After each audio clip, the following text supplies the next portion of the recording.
Ladies and gentlemen, here we are again, and today we are talking to the outside dog, my friend Collin Caprini. How you doing, buddy?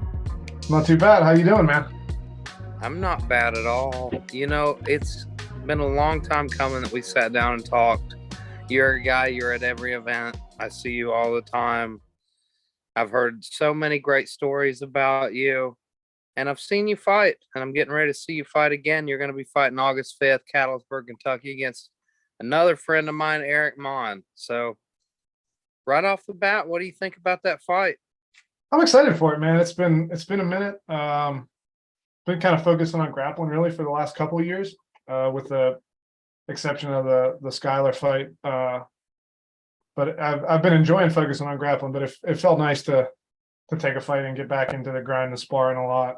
I spar semi regularly anyway because Czar and Eli and all Luke, whenever they have stuff coming up, I'm always trying to give them work. But it was nice to get back to that kind of daily grind of fight camp, air quotes. But yeah, it feels nice. So, for people who don't know you, for people who are living with their head buried in the sand and somehow don't know who Collin Caprini is, tell the people a little bit about yourself. Where are you from? What's your deal?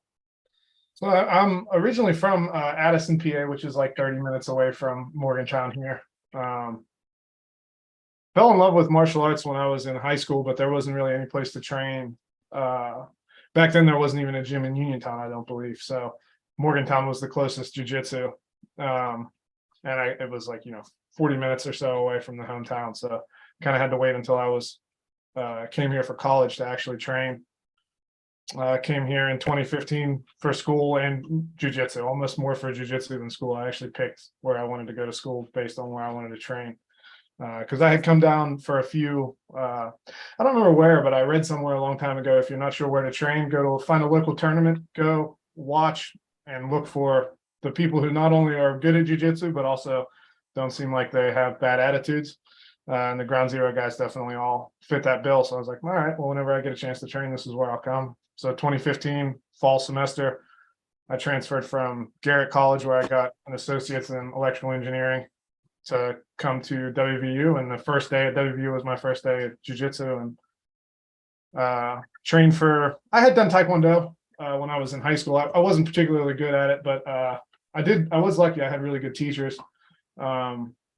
So I had some kind of a fundamental base in martial arts, but I was extremely overweight and not particularly good at Taekwondo, and found out later, like, my knees are just garbage. Like, it wasn't a good fit, but it did teach me a lot of things that I was able to carry on later into MMA. So What was it about BJJ that you were like, this is it for me? So the first time that I watched mixed martial arts and really liked it, my first exposure to MMA was, we watched, my oldest brother went to high school with Josh Koscheck. So when he was on The Ultimate Fighter, we watched that big fight with him and Chris Lieben when I was, I don't know, however, I was young. And that fight was not particularly exciting. I thought it was kind of a silly spectacle. I didn't really enjoy it. Didn't really think much about it. But then years later, I was watching, actually watched a Pirates baseball game, and remote control batteries died, or I couldn't find the remote. I can't remember which. And the Pride Fighting Championship show that Fox Sports used to have on came on. And I saw Sakuraba, and it was like a Sakuraba special. So there was Sakuraba and Carlos Newton was the first fight that I saw. And I was like, what is this? This is way different than those two, than like just a wrestler taking somebody down and laying on top of them. And then Sakuraba and Henzo was on that episode as well. And then right after that, I got to see Igor Vovchanchin fight. And I was like, what is this sport? This is like, first of all, like, it's a short, I saw Igor fight and I was like, short, fat white guys can actually win something at this sport. Maybe I got a shot.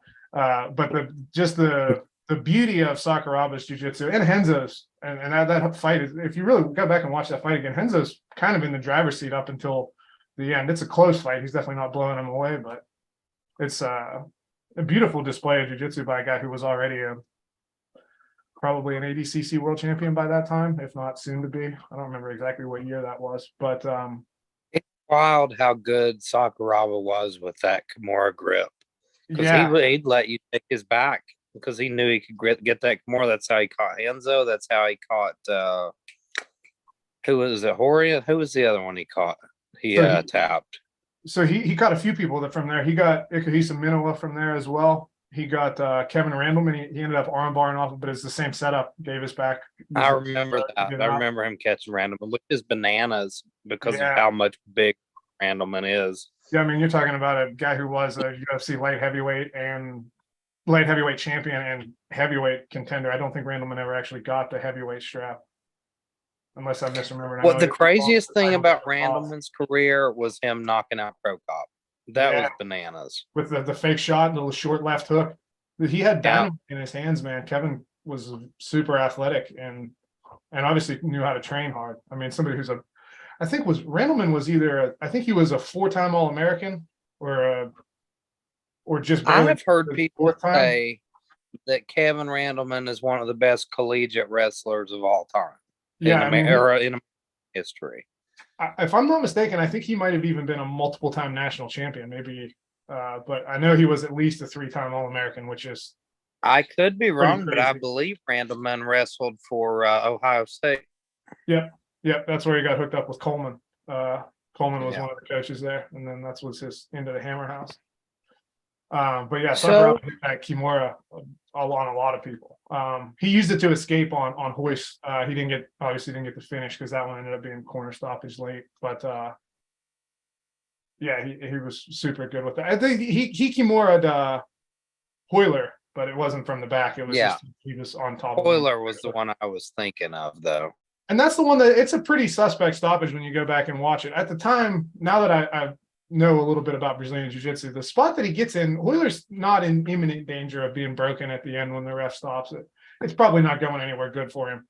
But it was a little bit of a weird stoppage, but I think it was more of like the cumulative beatdown that he had incurred. I mean, that was like 25 minutes of him just getting his legs kicked into oblivion. You know, I think the Pride era, that's what made me really fall in love with MMA. And it was watching like Best of Pride. Yeah, that's exactly like I got into it when before they had the Best of Pride show on Spike, they had a Pride show on Fox Sports that had Jay Glazer and Frank Trigg like sat behind a desk and they would talk in between the fights. It was kind of a funny thing. I don't know if you remember Jay Glazer at all. Or I don't remember that one at all. I remember Jay Glazer and like his inexplicable like presence in MMA for a little while. Yeah, so he trained with a lot of those guys out on the West Coast. And he also happened to be like a sports personality. So he was a natural fit. And obviously Frank Trigg had fought in the UFC. So they brought them in as like the commentators. It was at that time, I started watching Pride right before it fell apart. So like 2007. And they were kind of making a push into the Western market. And that was there. It was before the UFC had acquired them.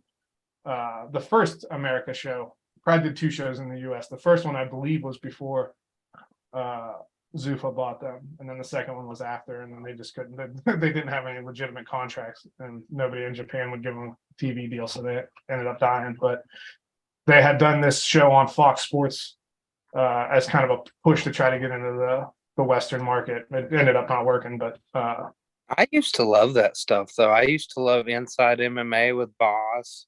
Yeah, I wish there was more MMA content. I could sit and talk about the old days of MMA with you probably for the rest of the night, but let's talk about it. What are your thoughts? I know you know Eric pretty well. You're pretty familiar with him, I'm sure. How do you see this fight? I've enjoyed watching. Eric has improved so much from his first fight where he was just kind of like a wild, tough man looking brawler. I think his first fight was probably Rob Marinick from Arizona. And he just kind of looked wild and Rob put him away. But the transformation that he's made in just a couple of years, I mean, he's obviously training a lot and he's getting a lot better. Looked really good in the Colt Ward fight, honestly, until the very end. He's got some good offensive weapons. He's got pretty good defensive weapons, and he's pretty durable. I mean, Denzel, I've trained with Denzel a lot. He can crack, and he was hitting Eric quite a bit in that fight. So he's obviously got some a chin and some pretty solid defense. It'll be a good fight. I'm excited for it. It'd be nice. I do believe this is the first time in all the fights that I've had that I get to fight somebody who's a little bit shorter than me. That'll be nice for a change. And he's hairier than you. That's probably a change too. He is hairier than me. I can grow the beard, but I can't grow the sweater vest. I wish I could. One day I'll hit puberty and I can actually grow some back hair. I'm always jealous of Eli. He's got some good body hair. So, how big of a part of your training camp was dealing with how hairy Eric is? I've just been having my partners put on a wool sweater, and it's interesting. So Eric's got kind of a well-rounded style, so there's not really a ton of like specific techniques that he, a lot of times when you're watching tape on guys, you see them favor a certain technique over their career. And part of it, I think, is because he's developed so rapidly over the last couple of years. But he doesn't really have any like big, huge glaring holes or specific attacks that he likes to spam over and over again. So to be honest, there hasn't been a ton of other than trying to make sure that I get rounds with guys around his reach and getting them to kind of try to connect with hooks and stuff on the outside. I haven't really done a ton of specific stuff for him. It's been nice to get more sparring in. Obviously, I've got Eli, Bobby, Czar, Luke for a while. Luke just moved away from us, unfortunately. But I'm sure, obviously I'm forgetting a ton of people, but those are kind of the core guys. Griff, one of the other guys I train with a lot now, has given me a ton of good rounds this camp. And some of those guys even make it into my 11 a.m. classes, so I get to spar there too, and a little bit in the evening sometimes. So it's been a good camp. I'm excited for the fight. I'm not a big on like specific kind of predictions. There's a handful of techniques that I'll be looking to get into, but overall, just trying to be better than him at fighting. I think I've trained longer than him. I think I've trained at a better gym. I don't mean that in a disrespectful way, but I've had really good coaches, really good training partners, and I've been training for a long time. I've been in love with fighting for a long time. I think I'm looking forward to going out and putting on a show. And you're fighting on the same card as Eli. And I think that's the only two ground zero guys we got on this one. But what's the difference when you're fighting on the same card as your teammates? Is it a different atmosphere in camp? It is a little bit. It's more of like it's a funner atmosphere for sure in camp. Honestly, for me, whenever one of our guys has a fight, I just kind of treat training almost like I have a fight too. So it's not that much different in camp for me, especially like Eli's like basically family. I mean, he's probably my closest friend, and we've been training together for a long time. He gave me a lot of time whenever I had fights coming up. So I make sure that I try to give him as much as I can when he's got something coming up. Honestly, the biggest difference is on fight night. One of the nice things is that Eric's going to be doing some of the stuff for New Line. So we're the first to go. So it won't be too bad, because sometimes there's that weird, like, you don't know what the order of fights is going to be, how much is going to be in between. You're trying to get corners and all that stuff squared away. And yeah, it's a lot of guys, Eli especially, Eli and Bobby both, they like fighting on the card with their teammates. Like they really like that. Trying to remember, what was it? Was it Hearts? Where were they when Eli fought Skyler? And Czar fought on that card. We had a handful of people on there. Lily with Emmerich. I don't believe it was. Maybe it was Hearts. I don't know, man. They all run together on me. But yeah, they really like that. They like the team atmosphere in the locker room. I like competing because it kind of validates, it gives you a purpose to train as much as we do. But I personally don't get, like, Eli likes fighting on the same card with the teammates. Like, he gets excited about that.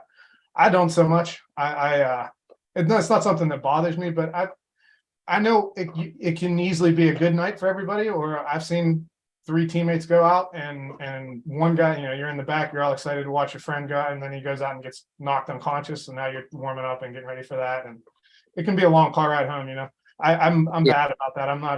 I'm a bit of a catastrophist with that stuff. Like I'm sure I sell pay-per-views online and stuff, but I don't about your mates too. Yeah, I'm like that. Even like, I don't like to bring all my family and all my friends from work and all that kind of stuff. I like to go there to fight. As my favorites I didn't never get to fight for New Line, unfortunately, in MMA. At least not yet. We'll see. Who knows? But because about the time I had a bunch of fights and you guys were it was hard. We didn't have many guys that had enough fights for me to get matched.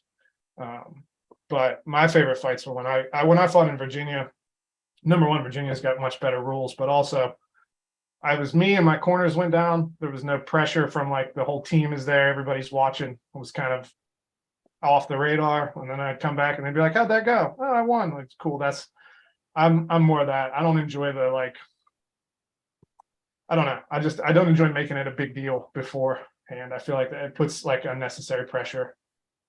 It's just something I should just be better at dealing with. But so there is a little bit of like, it's definitely something that I think about. Like Eli's going to be in the back, or he's going to be cornering me. But you know, you definitely want to go out and have it go well to set the stage for your teammate to go out and do. I mean, he's got a good fight too. So I'm quite confident that we're both going to win, but it always adds a little extra nerve-wracking area to me. This is a fight I'm super excited about. It's a matchup I love because you're both very talented and very game fighters. But I'll tell you the truth, I like both of you so much. I kind of hate it. Well, I hate to see either of you take a loss here. Can you guys just try to fight to a draw for me? We can try. I don't know. I guess well, it's easier to orchestrate in kickboxing, right? If somebody gets knocked down, it's usually a 10-8. It's easier to guess the round score. So first round, gotta let him knock you down. Second round, you gotta knock him down. Third round, you gotta do a double knockdown. I like it. Well, we got it all figured out. I think that's about it for me, Collin. You got anything you want to say to the people before we go? No, not really, man. I'm excited for this fight. I'm excited for this card, and I'm really thankful to have you and Keith in the MMA scene in West Virginia. That I have dealt with a lot of promoters during the time that I fought and coached now, and by far the best promotion to work with. The nicest cage. Like I know a lot of promotions that will like intentionally buy tiny cages because they're trying to like make fights more exciting and just makes fights sloppier. And a lot of promotions really, they try to push like fake animosity between the fighters before the fights and then fake respect afterwards. I really don't like that. You guys run a very professional show. And, Keith has the biggest cage in town. He's got the baldest head in town. His heart in town. So that's all we need. Yeah. Ladies and gentlemen, it's been the outside dog. It's Collin Caprini. Dangerous man. Take care, Elijah.